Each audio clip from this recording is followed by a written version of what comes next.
जाती, इसलिए राधा शब्द को भागवत से हटा दिया। लेकिन कभी भी आपने ये नहीं सुना होगा कि बोलिए रुक्मिणी भगवान की जय। लोग यही कहते हैं बोलिए राधा कृष्ण भगवान की। एक समय रुक्मिणी ने भगवान से सवाल कर दियो कि कन्हैया, राधा का पूरी दुनिया नाम लेती है लेकिन हमें कोई नहीं पूछता, तो हमें ये बताइए कि राधा में ऐसी कौन सी चीज है। तो बोले स्वयं देख लो जाके। रुक्मिणी सज धज के चली, 16 श्रृंगार करे और राधा के भवन के लिए पहुंची तो पीले वस्त्रों में राधा बैठी, बहुत सुंदर है। रुक्मिणी टकटकी लगा के देखती रही और जब देखती रही थोड़ी देर के बाद जब पूरे शरीर पे निगाह डाली तो क्या देखा है कि राधा के शरीर पे छाले पड़े हुए हैं। रुक्मिणी से रहा नहीं गया, पूछ लिया बेना तेरे पूरे शरीर पे छाले क्यों हैं। तो जवाब दियो राधा ने रोए के अरियो गुइया, कल तूने गजब कर दियो। क्यों? कल शाम तूने मेरे कृष्ण को गर्म दूध दे दिया और दूध पीने से उनके हृदय में छाले पड़ गए। मैं उनके हृदय में निवास करती हूँ, इसलिए मेरे पूरे शरीर में छाले पड़ गए। ये होती है भक्ति। समझ गई रुक्मिणी कि भक्ति में और प्रेम में राधा की बराबरी कोई जीवन में करने वाला नहीं है। आइए, एक समय कृष्ण को राधा ढूंढती हुई चली, आगे जाए कि राधा की और कन्हैया की भेंट भई। तो कन्हैया राधा को लेके मैया यशोदा के सामने पहुंचे। मैया ने पूछी लाला जब बिटिया को है का नाम है। तो बोले माँ ये राधा है। वो लली पिता को नाम का है। तो राधा बोली वृषभान पिता जो वर्षाने में रहते हैं, और मैया को नाम कीर्ति और मोय राधिका कहते हैं। यह तो वंश दर्पण का प्रमाण है। भगवान कन्हैया से राधा 11 महीना 15 दिन बड़ी थी। 11 मतलब 15 दिन कम 1 साल। ये 11 महीना 15 दिन राधा जी बड़ी थी भगवान से। जब तक कृष्ण ने व्रज में अवतार नहीं लिया था तब तक राधा जी ने अपने नेत्र नहीं खोले थे। बिठायो भोजन पानी करायो, जाओ लाला बिटिया को इनके घर पे छोड़ के आओ। सो भगवान बोले कि जब मैया ऐसे तो मानेगी ना। धीरे से मैया के कान में बोले मैया। बोले हाँ। बोले अब तू बूढ़ी है चली। मैया बोली किसने बोला? बोले मैं बोल रहा हूँ, अब तुझसे काम नहीं होता। मैया बोली बाबा रे मैं अभी बूढ़ी नहीं हुई हूँ, पूरा काम कर लेती हूँ। बोले मैया देख काम अब ना हो तो पे तो कोई घर में एक व्यक्ति जरूरी है। मैया बोली दासी है तो हमें क्या करने। भगवान बोले मैंने बात बतवावेगी ना। बोले मैया अरे कोई अच्छी सी सुंदर सी। मैया बोली ललिता विशाखा चंदा सब है, हमें काऊ जरूरत नहीं। अरे भगवान बोले मैया वो नहीं, अरे कोई अपनी। मैया बोली वे का पराई है, वो अपनी है। अरे बोले मैया ऐसे ना है, कोई घूंघट वाली घर में हो वे जो तेरे रोज शाम को पैर दबाए। अच्छा बहू बताए रहो है। बोले हाँ मैया तो बहू ढूंढने की जरूरत ना है। बोले क्यों? सुनो मैया कि राधिका गोरी से बिरज की छोरी से मैया कराए दे मेरो ब्याह राधिका।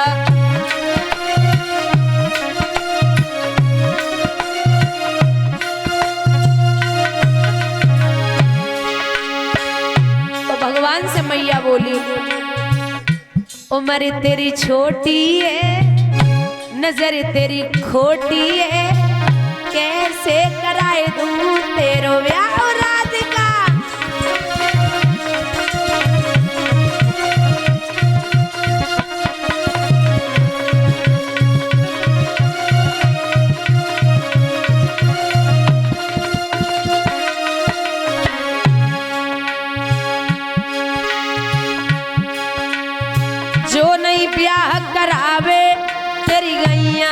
गाय चराऊं।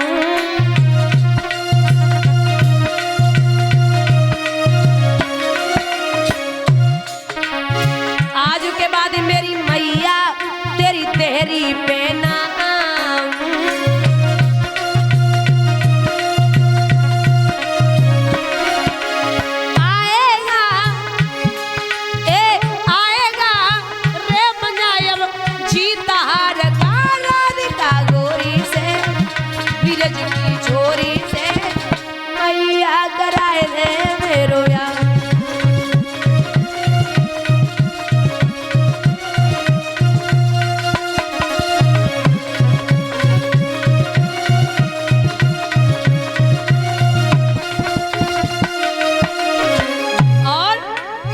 जवाब दियो कि मैया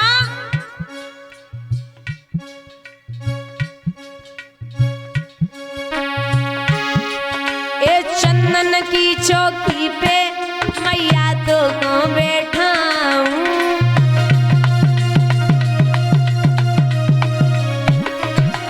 हाँ अपनी राधिका से मैया में चरण तेरे दबाऊं।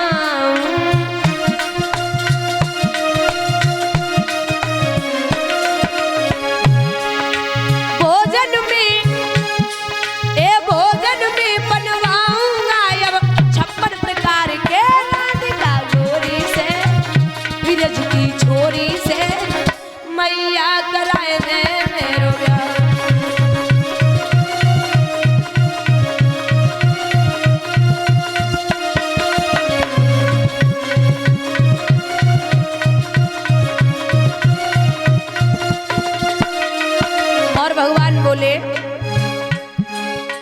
छोटी सी दुल्हनिया जब अंगना में डोलेगी,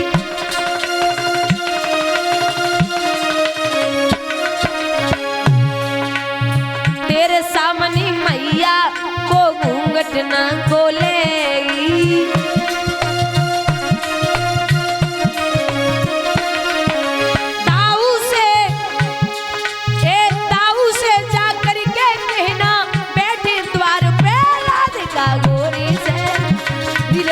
छोरी से मैया कराए दे मेरो ब्याह।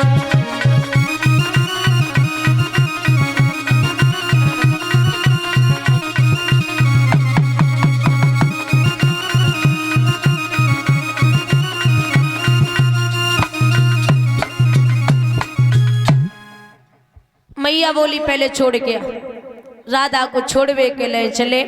कीर्ति ने बड़े चाव से बिठाई लियो, भोजन पानी करायो, विदा कियो। महाराज सुबह राधा के खरक में सब सखियां बैठी आपस में बातें कर रही हैं। सब सखियां बैठी आपस में बातें कर रही। ललिता बोली ओरी आली, माताओं शांति बनाए रखिए। प्रभु ने पूजन कराया तो स्वयं भगवान के चरणों पर गिर पड़ा, नाथ हमें माफ कर दीजिए, मैं आपको नहीं समझ पाया, ना मुझे पता चला। मैं बस यही सोच रहा था कि ब्रजवासियों की हिम्मत कैसे पड़ गई जो मेरा पूजन नहीं कराया। बोले वर्षा बंद करोगी? बोले बिल्कुल करूंगा। तो वर्षा बंद हुई, लेकिन एक बात और है, इतना पानी गिरा लेकिन ब्रज पे एक भी बूंद नहीं आई, और पर्वत भी ऐसा लग रहा है मानो तप रहा हो, इतना गर्म। अब पानी गया कहां? तो परीक्षित से कहते हैं महाराज कि बात है त्रेता युग की, ध्यान से सुनना। बात है त्रेता युग की, जब मां सीता को लाया गया था रावण के यहां से, तो मां सीता ने कहा था कि प्रभु हमारी बड़ी इच्छा है, आप किसी संत या ब्राह्मण को लेके आए जो भोजन करके जाए। बोले ठीक है लाता हूं। तो कभी 2 संत, कभी 4 संत, कभी 8, और कोई 2 पूड़ियां खाता, कोई 4 खाता और निकल जाते। अब मैया को मन नहीं भर रहा। मैया सीता ने जवाब दो, प्रभु कोई ऐसा संत लेके आओ जो पेट भर के भोजन कर सके। तो भगवान बोले इतनी इच्छा है तो कोई बढ़िया सो लेके आवेंगे। सो दादा भगवान अगस्त ऋषि को लेके पहुंचे। अगस्त ऋषि मतलब जिन्होंने उजली में ही समुद्र को पी लिया था।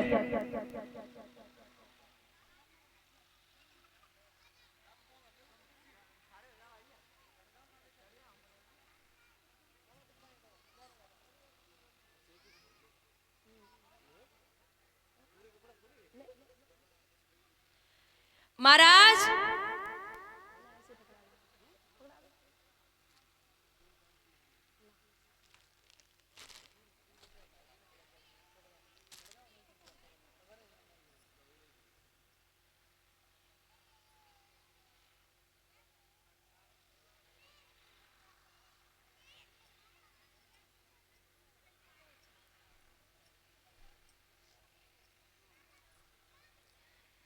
अगस्त ऋषि पहुंचे और जाए के बैठे तो मैया ने जवाब दियो।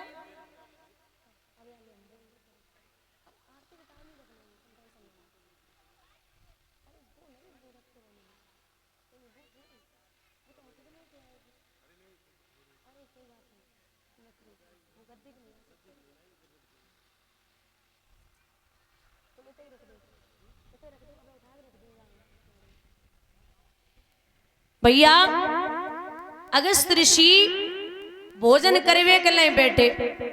अब 7 बजे बैठे सुबह। कितने बजे? 7 बजे सुबह बैठे। शाम के 7 बजे गए अगस्त ऋषि ने भोजन करे वो बंद नहीं करो। दूसरा दिन हुआ, तीसरा दिन हुआ, दूसरा भंडार गृह खुल गया, लेकिन बाबा बराबर भोजन कर रहे, भोजन कर वो बंद ही नहीं।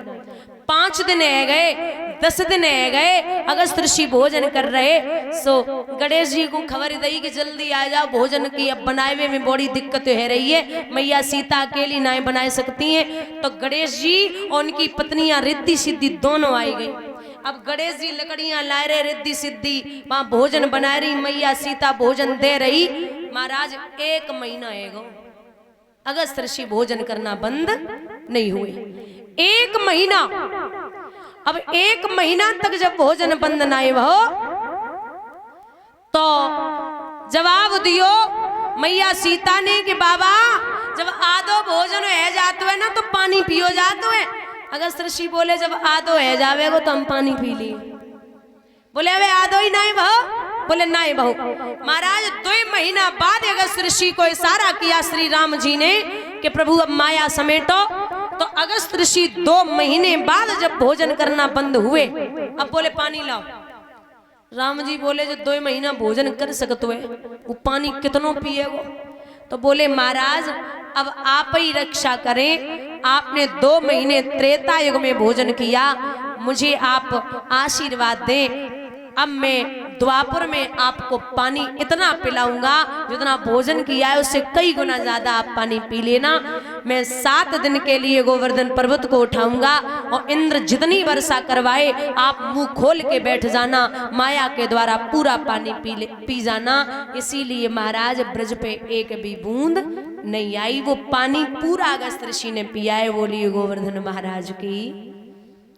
यहां दामा जवाब देता कि कन्हैया 7 दिन है गए तुम्हें पर्वत रखे एक काम करो तुम उंगली हटा लो, हम लाठी को सारा लगाए दे।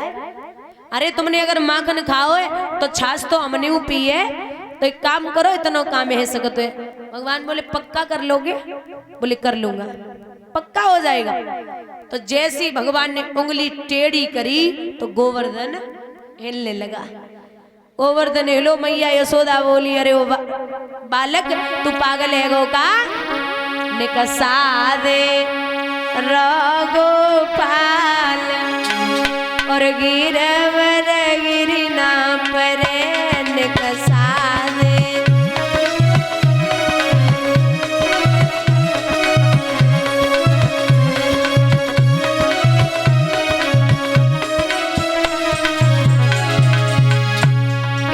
तनिक तनिक सब देव सारो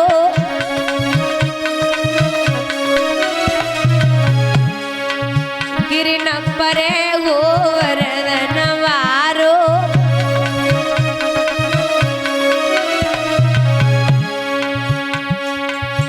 यशोदा रोदन करे गिरवर गिरना परे।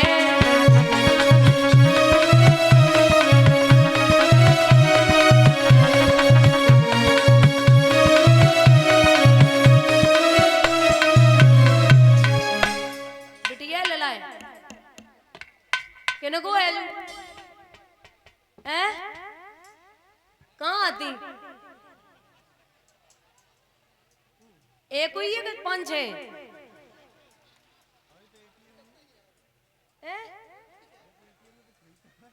तो मैं अदा करती हूँ देख लियो करो इतनी तो भीड़ होना ही है।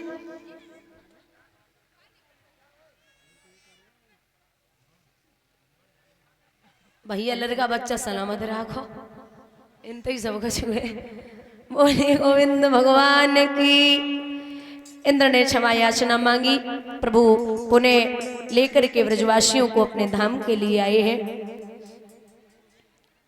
जब पूजन हुआ श्री सूत जी बोले हे सौनकादिक ऋषियों प्रसंग उठता है भगवान कन्हैया का और राधा का बेटा कब कैसे और कहां पर हुआ है। बुजुर्गों भागवत में राधा का नाम नहीं आया। भागवत में राधा का नाम नहीं आया क्योंकि राधा श्री सुखदेव भगवान की इष्ट थी।